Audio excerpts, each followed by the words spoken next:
is your land. Come seek an adventure at the old pirates, eh? Make the jump to light speed. 5, 4, 3, 2, 1, go! Hi, I'm Jimmy Pell. Welcome aboard the world-famous studio tour. I know you're thinking, why the titles? Well, we're celebrating our 60th anniversary. That's right, 60 years of glitz, glamour, and our own great white shark. As we celebrate our diamond anniversary today, we pay tribute to Universal's past and take you behind the scenes to discover why this studio tour is world famous. So whether this is your first visit or your 60th, get ready for fun, excitement, and an experience like no other. Alright, great. Thanks, Jimmy. So again, since we are officially celebrating our 60th, we're going to start things off today with a little bit of a history lesson, right? So on March 15, 1915, our founder Carl Laemmle invited the public into the studio to watch silent movies being made. Guests could walk from set to set and marvel at the new technology involved in filmmaking. But with the invention of sound and the need for quiet on the set, the original walking tour ended. In the 1960s, under the leadership of company chairman Lou Wasserman and executives Al Gorskin and Jay Stein, the idea of reviving a tour of the studio returned when the Gray Line bus tours originating in Hollywood made a stop at our gates. On July 15, 1964, the first of our red and white candy-striped Glamor trams took 67 passengers on a 2-hour driving tour of the Universal lot, and the world-famous studio tour was born. We started with 2 drivers, 2 guides, and 1 ticket seller working out of a trailer on Lake Ocean Boulevard. From there, the studio tour expanded with fantastic one-of-a-kind Hollywood elements like the rock slide and the burning house, which were right around this area of the lot back in the 70s and 80s. Very ironic having the burning house located in this area, because coming up on the right-hand side, you're about to see our very own fire station we have out here in our lot nowadays. It's our Fire Station 51.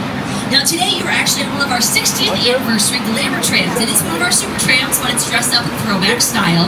So the red and white candy striping, it was originally created by Harper Goff, who was a well-known Hollywood art director and set designer who worked on movies like Willy Wonka and the Chocolate Factory for Paramount, and he was known for his fantastical designs. In 1983, we upgraded to super trams, allowing us to carry more guests and experience more thrills. In 2000, we added onboard video, essentially turning the tram into a movie theater on wheels. And then in the past 5 years, we have gone electric. So while you're right there on the load line, you may have noticed some of the trams are not all dressed up in the Glamor tram throwback style, but they have green writing on the sides. Those are going to be our electric trams. So they're much quieter, and those are essentially like the trams of the future today. So you may see some of those traveling around the lot as well. And we are currently making our way down our movie poster timeline area out here today. So you're getting a nice selection of some of the thousands of movies we have created here at Universal Studios over the years.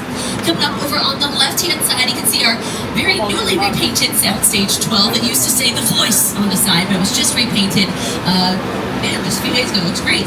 But that particular soundstage, again, used to be home to The Voice. They've actually moved that show a little further in our backlot. They're currently using Soundstages 30 and 31. And they are currently working on season 26 for that show. So they have definitely come quite a long way for The Voice. Now we're best like we should be good for now, right? These soundstages, they've been used for shows like Hacks, Quantum Leap, and even the show Bel Air. Leaving the theme park behind and entering the front line. Hello! Out, go inside the sound stages that surrounds us, we can create any kind of environment this would need. For the past 60 years, studio tour visitors have come right by these buildings, and inside these walls, the sets from your favorite TV shows and movies have transported audiences anywhere the imagination can take you, even to a palatial mansion in Bel Air. When we film Bel Air, we love coming out of the sound stages and seeing the transform of exciting guests as they drive by. So, keep an eye.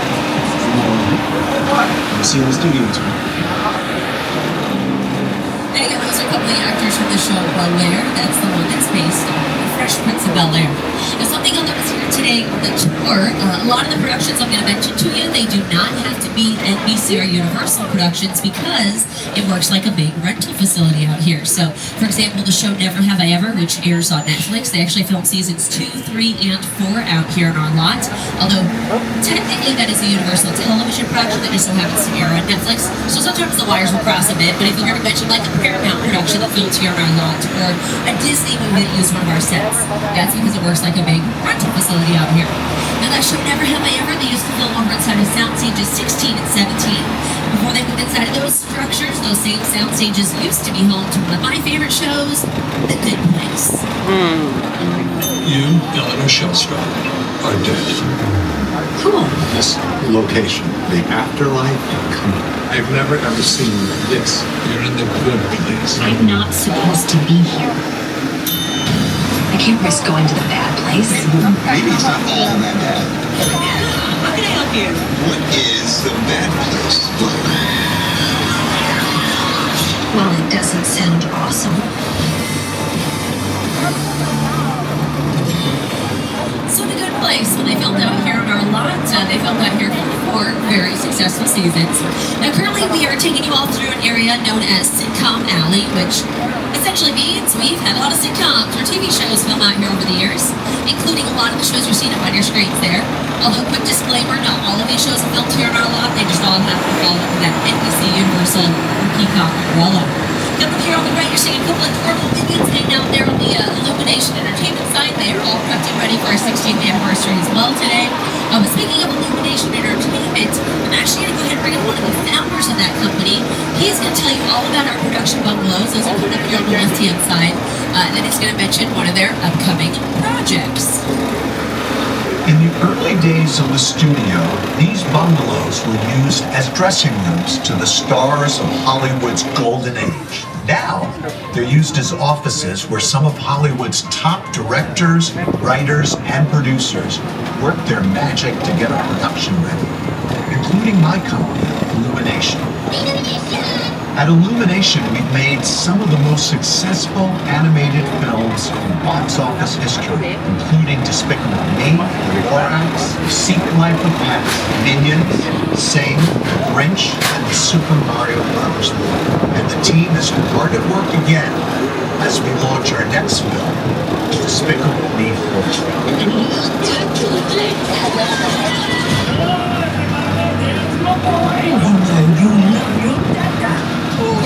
Say it. Of course he loves you. He just doesn't show it on his face. Or with his body language. We've had some really good sequences in Despicable Me movies. The heist of the Honey Badger is now officially my favorite. What it comes down to is the emotional through line, and I believe that that's why these movies have stayed in people's hearts.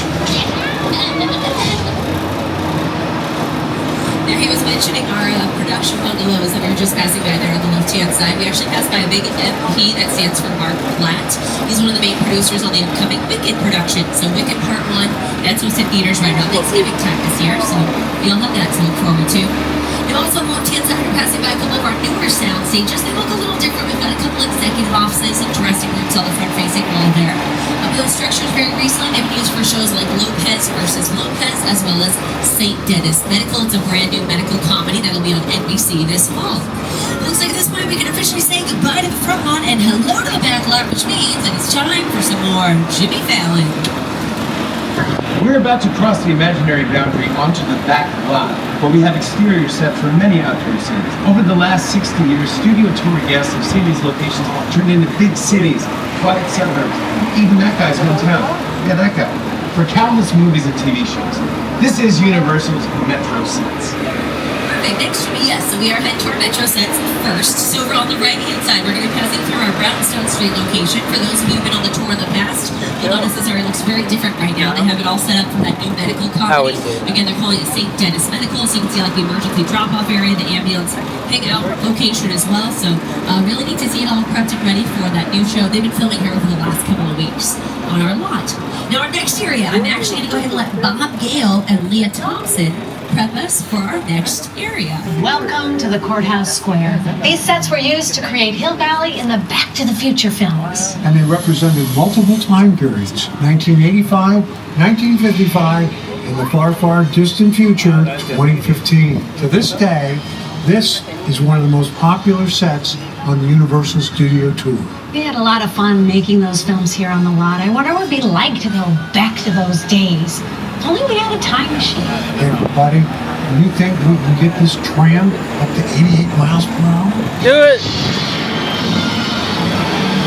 See you in the future. We're definitely going to try. So next we're entering into our Courthouse Square area, better known as Hill Valley, from our Back to the Future films. Oh, and it looks like we've got Doc in the us here today. How cool. Hi, Doc. How awesome.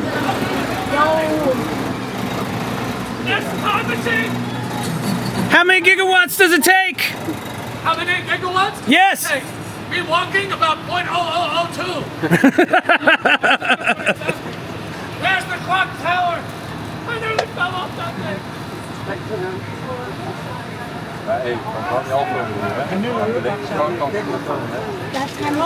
Enjoy yourselves. Let's do a temporal experiment right now. Let's send all of you into the future. Way over there, around the corner. Alright, sounds good. Sounds like maybe we shouldn't disturb that space time continuing for too long, so we're going to say goodbye to the Doc. Thanks, Doc. Now, most of the sets you're seeing out here in our courthouse location, they were actually built back in the 1940s. However, the rest of our metro sets, they are actually considerably newer. They were redesigned and rebuilt in 2008. Now, before that, this area was actually home to a studio tour classic. And here's one of the stars of Universal's 2005 version of King Kong, Mr. Jack Black, to tell you all about it. And some action. Did you know the Metro sets were once the home of Hollywood's biggest star? Right here is where the original studio tour King Kong attraction resided from 1986 until 2008. He stood 30 feet tall and weighed in at 13,000 pounds. Over the years, millions of guests got to meet King Kong face to face as he shook the tram. So close you could feel his hot banana breath. Is that it? I believe that's my last line, and then the tram moves on to the next thing. Yep, here we're on to our next thing, which is our New York Street location. Now our New York Street's been used in productions like NCIS, Criminal Minds, The Amazing Spider-Man, and even the show American Ninja Warrior.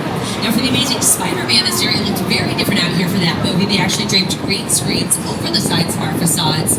That way they could change up the cityscape however they wanted to. So Andrew Garfield and his stunt double, or Spider-Man, they were real. They were actually out here in harnesses jumping from rooftop to rooftop. It was just the background that was all CGI or computer-generated imagery.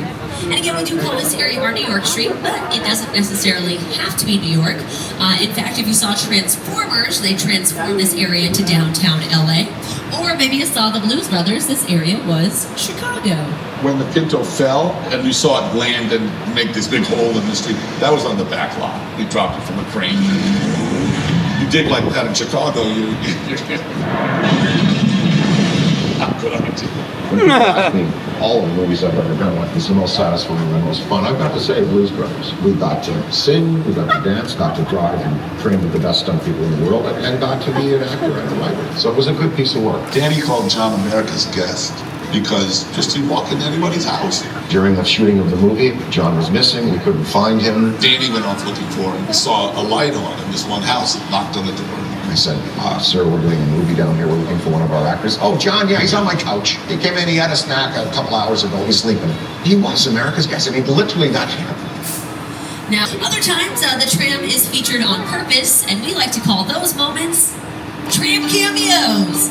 Back up on your screens here, you're seeing Big Fat Liar, great example of the entire Universal Studios lot. They go inside of our prop department area, up to our costume location as well. You see that Glamor Tram back in the day there. It's pretty neat. Also, right now, the tram, we are continuing on here, which is great, because what that means is in just a few moments, and I'll be coming up over on the right-hand side, today you are going to get a chance to check out the collapsing bridge and the runaway train. Now, the collapsing bridge, it was a mechanical effect that the trams used to cross. The hydraulic support beams would split, and then the bridge would seem to collapse. The runaway train, it was originally located out on our western sets. It used to roll towards the tram and then come to a screeching halt. Now, both of these effects, they are officially retired at this point, but they were added to the studio tour over 50 years ago. And it looks like up next, we're going to take you over to our Skull Island area, so I'm going to go ahead and let Peter Jackson tell you a little bit more about our next location. It's the original King Kong that alien came through the sky. I saw how it could be on TV when I was about 8 or 9 years old. I like films that just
That's it for King Kong. King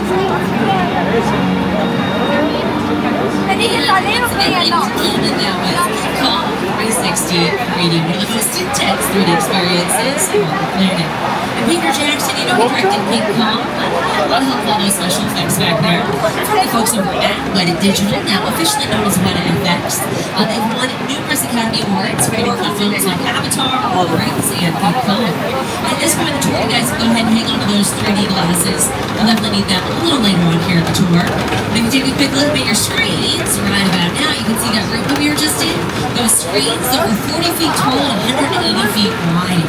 In fact, the original King Kong, he was a miniature, stood about 18 inches tall. But then for Peter Jackson's version of King Kong, he used over 800 miniatures throughout his entire production. The audience is in the middle of the environment. They're looking in all directions. There's creatures coming at them. They're seeing Kong from this side and T-Rexes from the other side. Looking at a movie, we always know that people are looking straight ahead or looking at the shot that they're working on. Here you have to take into account that people are looking in all directions.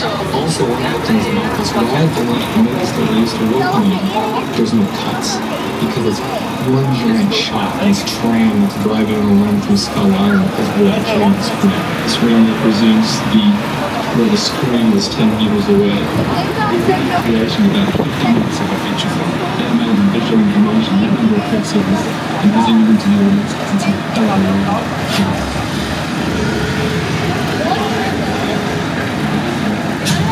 That's right, it was quite a ride. And right now we are continuing on this wonderful ride. We're taking it back to our metro sets. We're traveling through our London Square location. This area was also heavily featured in The Amazing Spider-Man. But again, it looked very different. They were draped toward those green screens over the side of our painted wall, over the sides of our facades. Now, speaking of walls, on the left-hand side, you're seeing that lovely brick wall out there. But there's actually no brick out there at all. It's all foam rubber and fiberglass. A lot easier to put up, a lot easier to tear down, a bit more cost-efficient for the studio as well. On the right-hand side, another wall. This incredible mural out here on this wall that was actually done by artist Tristan Eaton. He did the entire thing using spray paints. Really just an incredible job out there. It's a nice homage to those classic monster movies, since we are the birthplace of those classic monster movies like Frankenstein, Dracula, The Wolfman, The Bride of Frankenstein, The Mummy, The Hunchback of Notre Dame, The Invisible Man, all those classics filmed right out here on our lot.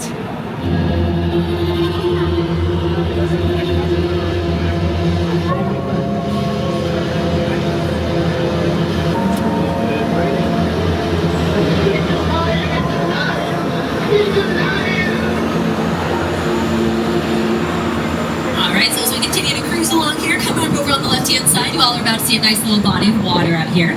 Now, in the past, we've liked to call this area our Park Lake location. However, these days, we call this area the Hollywood Ocean. And that is because here in 1974, we added the parting of the Red Sea to the studio tour, inspired by the classic film The Ten Commandments, a Paramount picture.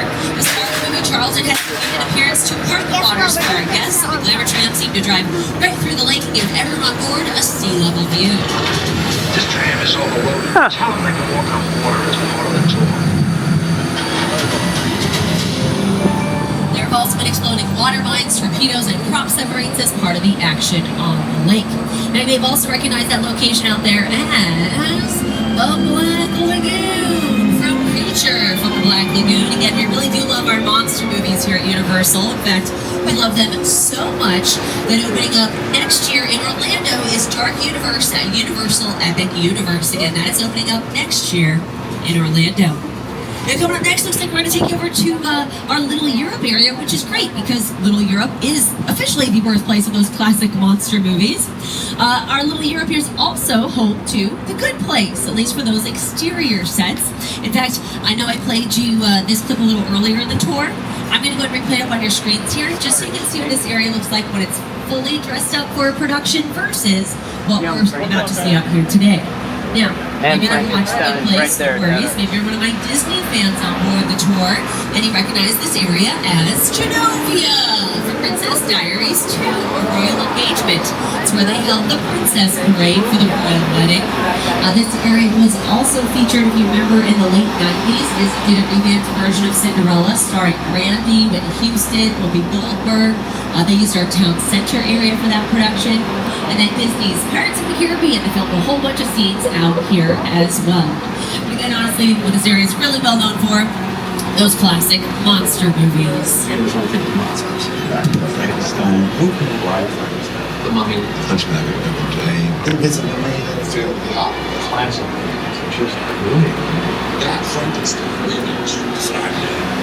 It's one of the great icons of the world. That to me is like the essence of the universal horror film. I was just mesmerized was part of the original Universal Studios Mummy movie. It was scary. There's still a ring on there. Right there. Look at that. And then coming up here over on the right-hand side, we're about to pass by our Court of Miracles location. This is actually where Frankenstein's creature, he busted through wall, made his very first on-screen appearance.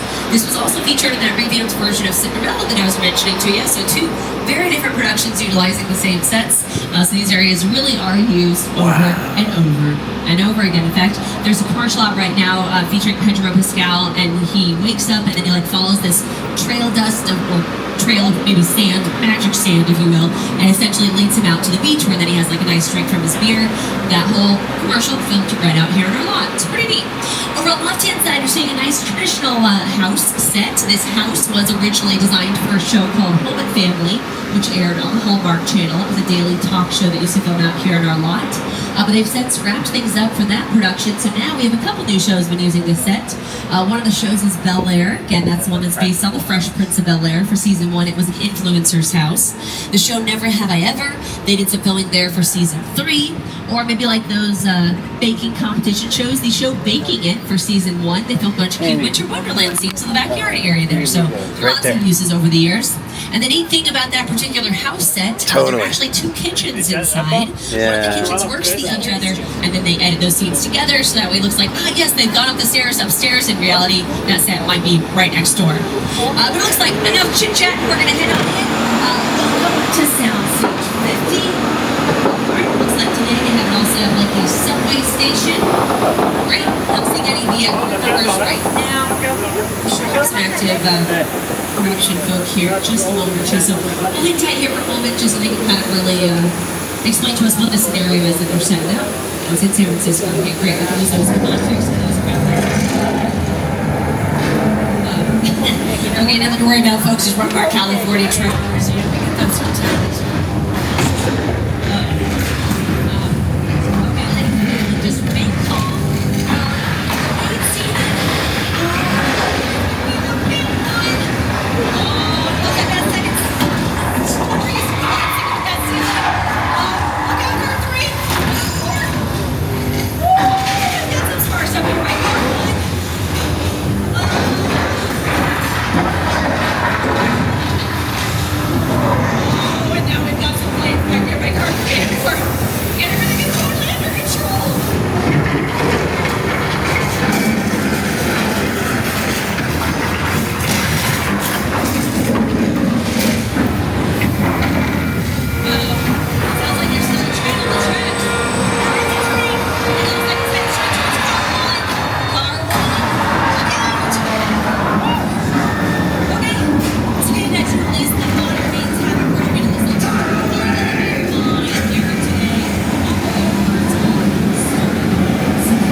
That was awesome. So it did originally open up 35 years ago, so back in 1989. It recently reopened this spring, so it was closed for about a year and a half. But it opened up this spring for our 60th anniversary of the studio tour, but complete with a Hollywood makeover. So we updated all the props and movie making equipment, essentially bringing that set into the 21st century. Now, at this point in the tour, we're about halfway through. So here's that first friendly reminder for you. We still have that red E-cord that's located directly in the center of the tram. So if you do have a medical emergency, you drop something over the side, maybe it's an extreme bathroom emergency, you do have that as an option. Otherwise, we'll just remain seated, continue on here at the tour. Chicken coop over there. I know real quick back there, maybe it was a little traumatic for some of us, so we're going to make that to you all Right now, we're about to take everyone on a nice little vacay. We're gonna head right on over to Amity Island. It's a small New England town, but don't worry. We have caught that great white man eating shark jaws. He's hanging out, literally, over on the right-hand side of the trail. In fact, my friend George, he's a police diver, is out in the water right now. He's just checking to make sure everything's all clear for us, just in case we decide we want to hop out, we go for a nice little afternoon swim. Uh-oh. Looks like there's something on the water there with George. Look out, George. Hey, George! George might want to swim back to your police mode, buddy. Run, George! George! Oh, George. Let's be out there. Who they are. Oh, George. No worries, we are just going to move up a little further here. We're going to hide behind these flammable gas tanks. I bet that is definitely going to be the next safest place where we can hide. Okay, hopefully whoever's out the water will take the bait. It's attached to the yellow barrel. Okay, so the barrel is over there. That's a good sign. Okay, looks like it's attacking the dock. They said there were more sharks out here, so, it must just be...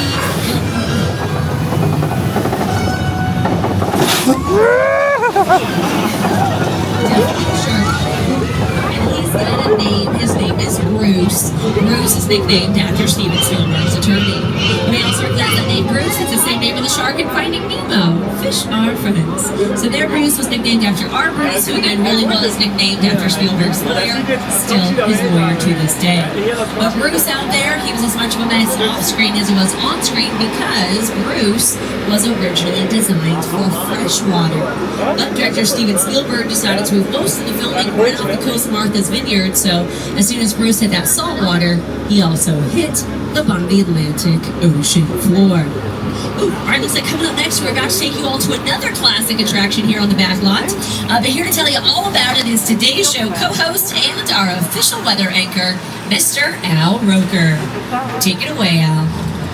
Time for my favorite part of the tour, weather. When it comes to film and TV, it is truly a special effect. In fact, to demonstrate how weather effects are created, we debuted our first major attraction here on the studio tour way back in 1968.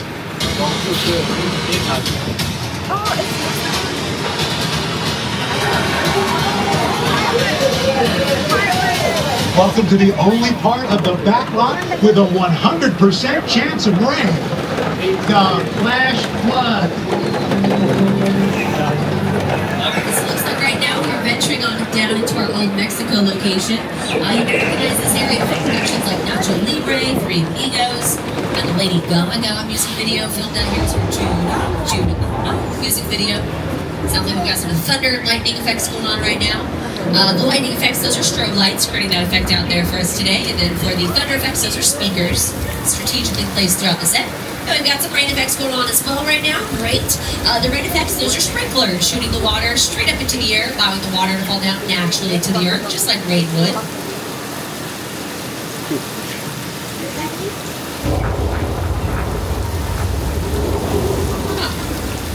Normally at this point in the day, this is where they'd turn off the rain effects. Weird. It looks like we don't have anybody up in the weather booth right now either. Here it comes. Folks, no worries. I'm sure we'll have someone out here in just a few moments. So that way oh boy. Okay, looks like all the rain, we just caused ourselves a flash flood. Make sure you keep those cameras nice and protected. But I'm sure you'll all be very happy to know that all that flash flood water you see there, it's all recycled water. We do cycle it right back up to the very top of that hill. And we just saw flash flood up close and personal. You may have also recognized that location if you saw this movie, Big Fat Liar. You can't outrun the wolf, kid! You never supposed to have done that.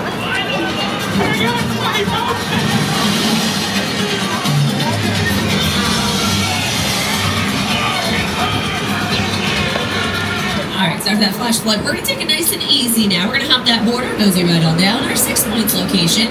You know, here at 6 Points, for those of you who saw Once Upon a Time in Hollywood, you've seen this area in a bunch of scenes from that movie. Specifically, the scenes with Leonardo DiCaprio and the little girl took place out here. Or maybe you're watching the show Killing It, starring Craig Robinson. They filmed a whole bunch of scenes out here for season 1 and season 2. You may also notice a lot of door frames out here today, and they are all different sizes. That is done on purpose because a few of our Western cowboys were a little on the shorter side.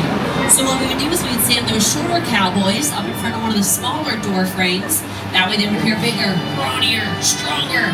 And then maybe that female co-star, maybe she was a little taller, so maybe they cast someone like me. I'm almost 6 foot, not quite, almost there.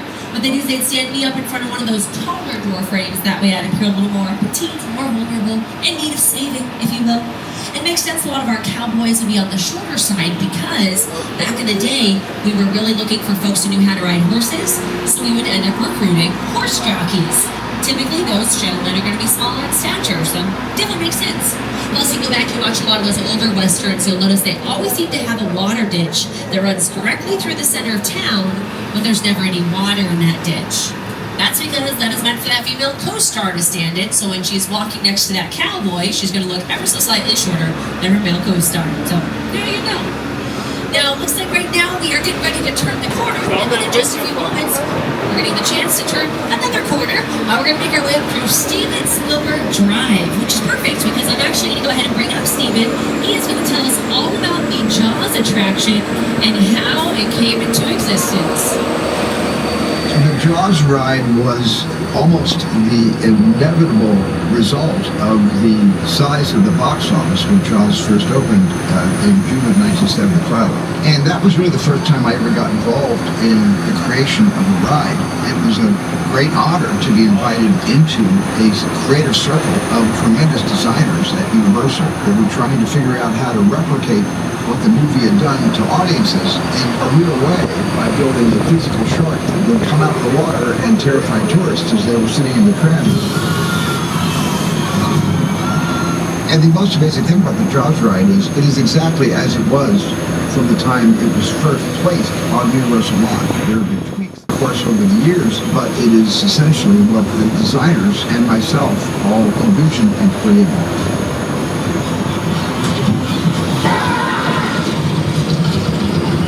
I'm done bashing the shark. Thank you, Jaws, for everything you've done for me. But I will say, consistently, the shark did work much better on the tour than it did in the Atlantic Ocean in 1970. As we continue to make our way uphill here, coming up over on the right-hand side, you're about to see our chicken ranch, which was originally designed for this production of Disneyland Courthouse in Texas.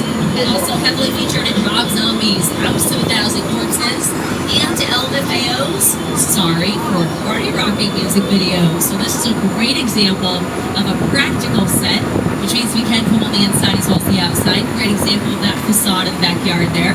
It's from the television series About a Boy, which filmed out there for about 2 seasons. Over on the left-hand side, you see the tail end of our Colonial Street area today, otherwise known as Wisteria Lane for my Desperate Housewives fans. They've actually had a promo that's doing a lot of active production out there over the last couple of days. You'll also come up here on the left-hand side. For those of you who are my Back to the Future fans, hopefully you recognize those Light of the State signs. Now, technically, those are recreations of the original props. They were done for the big 30th anniversary of the Back to the Future trilogy, but fun little throwback there. In fact, I'm actually going to go ahead and throw it back to Steven Spielberg. He is going to tell us all about one of the very first times he joined us here on the lot as a guest. My entire career began with my relationship with Universal Studios just as a high school kid on a tour bus. Remember, in those days, there weren't trams, there were buses called the Gray Line Tour Bus. And I was so excited and thrilled to be on the lot. It was my first time ever on a movie studio lot. And during a bathroom break, I hid in the bathroom, and when everybody left to get back on the bus, I waited another 15 minutes until I'm sure the bus left, and then I had the entire lot to myself that day. And in those days, movie lots were so crowded because all movies were made on film lots. Today they're made all over the world, on locations, but most of it was focused in those days, in the 60s, on the film lots. So nobody noticed me when I was going around from soundstage to soundstage, and I really felt, in my own young way, I owned the lot and had the most amazing day of my life.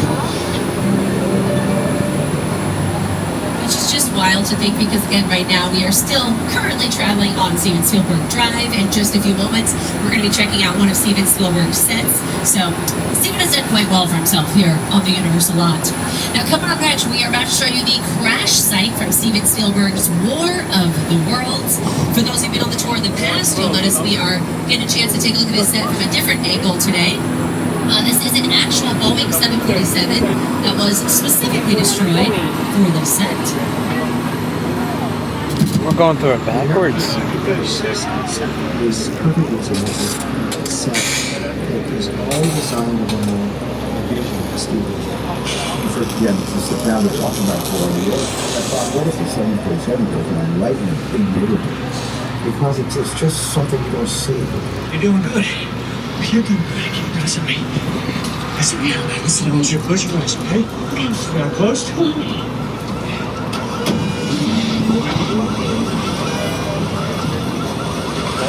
Bobby, get in. Get in.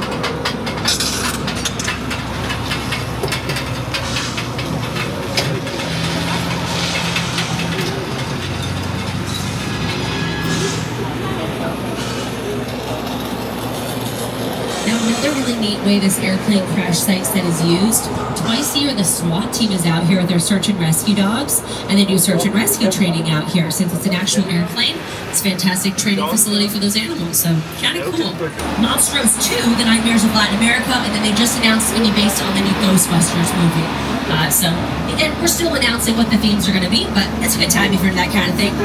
And speaking of spooky things, we were also just passing by that original Psycho house back there on the right-hand side. But it looks like coming up next, we are about to show you all our official scale replica of LA's most iconic landmark, the Hollywood sign. Now, while we are celebrating our 60th, the Hollywood sign has been commemorating its centennial year. And then in just a few moments, you are going to get the chance today to step onto the lot.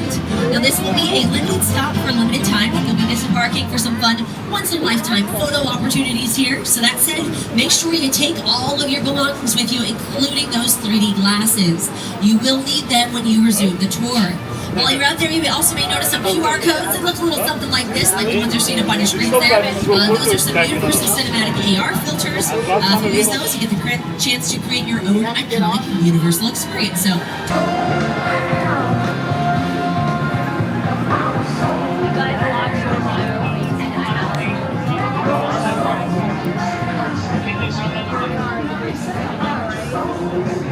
This is where he creeps on her.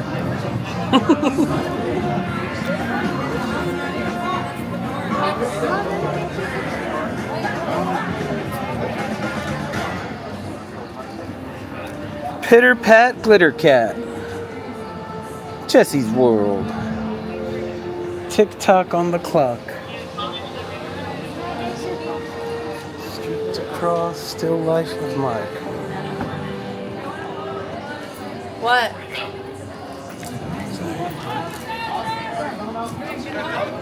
Oh, that's the original.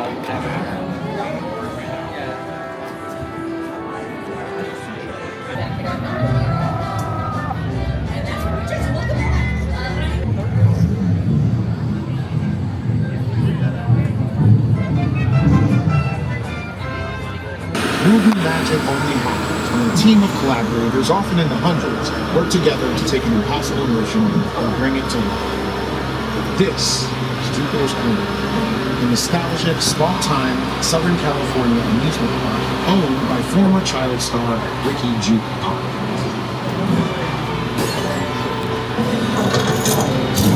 Over there, look into the Winky Room. Have your picture taken just Has you seen this? 90s movie kid share. No. That's what this whole place is loosely based on. Remember that one? No? Why? A little further down, you can see the brand new Star experience. Built to showcase an unbelievable new live show. Not looking so live. Anyway, behind this Hollywood fantasy world, welcome to your town, lies a sinister secret. Welcome to the world of no.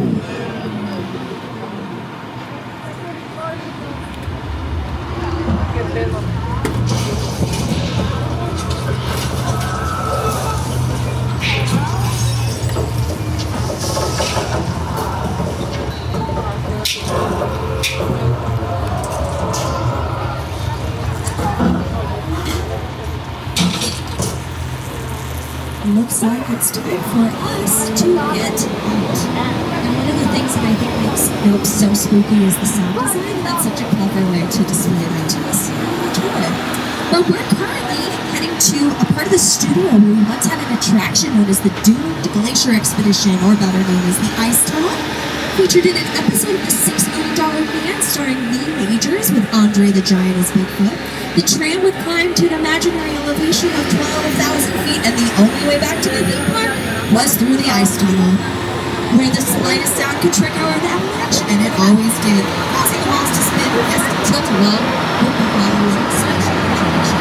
Now, folks, you've all ridden my tram, so I consider you part of my family. So, welcome to a Sullivan's Garage here.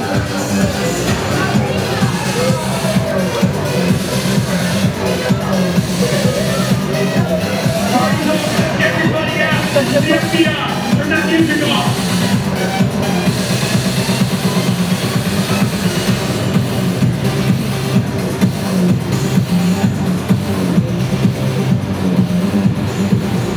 This is what we're doing. This is the race day after party. And what other? Roman Pierce, FBI, don't move. Yeah? That's right, party's over. You know how long I took to iron this shirt, man? I'm not. You're under arrest right now. Ladies, just back up a little bit. Got it. Slightly. First of all, I don't work for you. Oh, really? Well, tell me, Roman, who do you work for? We don't work for nobody. Cop, I suggest you clear out of here, otherwise we can't guarantee your safety. Guarantee my safety? I'm the one holding the gun. Yeah, but mine's a whole lot bigger than yours. Escort this down this alley. Let's go, Cookie Puss! That ugly Suno, man. It's cheap. Somebody out there really pissed off Shaw. It's gonna get ugly fast. Yeah, don't worry. Luckily for you, our whole family will protect you. Are you kidding me, Roman? You didn't shut off your phone, bro? I gotta call you back. I'm gonna remember tonight. See what I'm talking about? Call you back. It was on vibrate. Shaw traced us. Ops can't hold him forever. Letty, Roman, we're up. Try to move that vehicle. It's about to get real interesting. My Mona Lisa's all warmed up right next door. Roman, grab your truck. I need you and Letty ready to roll.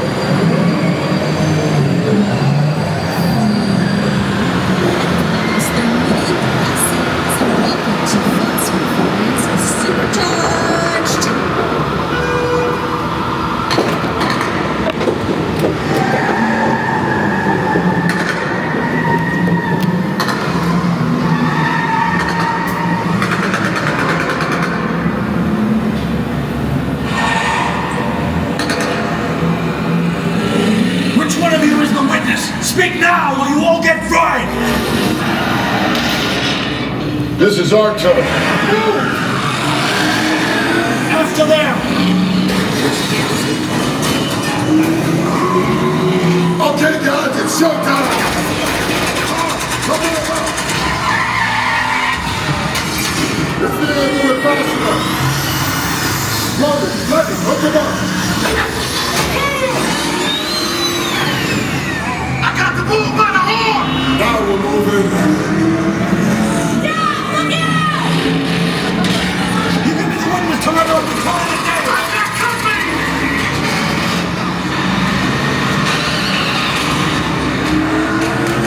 The witness is mine, Letty! How about you eat asphalt? Don't think you're getting away! Come in there, George! Way to go, Letty. Don't go under another missile shot! Not gonna happen. Don't worry, I got this. Woman, don't shoot! Get on the bridge! Under construction! Everybody hold on! Hit the nitrous! Ride and die!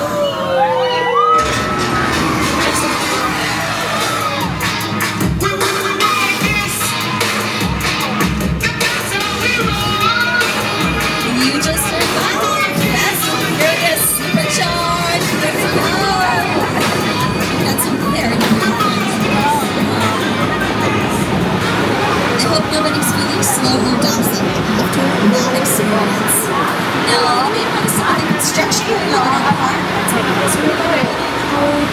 Fast and Furious Hollywood Drift roller coaster slated to open in 2026. But as we reach the conclusion of our tour, I'm going to turn it over to our master of ceremonies once again. Over the past 6 decades, studio tours guests are an amazing behind-the-scenes look at a movie set in the great Colonial Universal film. Hopefully you've had a great time today. On behalf of everyone at NBC, thank you for joining us to celebrate our time with you. Here's to another 60 years.